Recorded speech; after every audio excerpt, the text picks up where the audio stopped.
বিষ্ণু অবতার, কোন বিষ্ণু অবতারের আশীর্বাদ বা তার ব্লেসিংস বা তার হাত আপনার উপর আছে?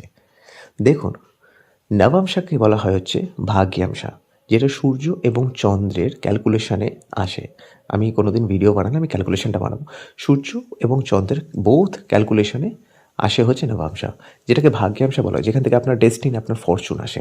তো কোনো গ্রহ যদি নবাংশাতে যদি এক্সল্টেড থাকে, উচ্চস্থ যদি থাকে, সেই গ্রহ বিষ্ণুর যেই অবতারকে রিপ্রেজেন্ট করে, তার আশীর্বাদ আপনার উপর আছে। আপনি তাকে যখনই ডাকবেন, সে আপনাকে সাস্টেইন করবে, আপনার ভাগ্যে উন্নতিতে সাহায্য করবে।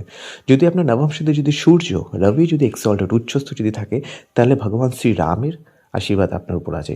যদি চন্দ্রের যদি যদি উচ্চস্থ যদি থাকে, মানে বৃষভ রাশিতে, তাহলে শ্রীকৃষ্ণের। যদি মঙ্গল যদি উচ্চস্থ থাকে, তাহলে নরসিংহ অবতার। যদি বুধ যদি থাকে, তাহলে গৌতম বুদ্ধ। যদি শনি যদি উচ্চস্থ থাকে, তাহলে সেই ক্ষেত্রে কুর্ম অবতার। ওকে। আর যদি রাহু যদি থাকে এক্সল্টেড, জানেন জেমিনাইতে এবং টরাসে হয়, ঠিক আছে? তো সেই ক্ষেত্রে যেটা হচ্ছে বরাহ অবতার।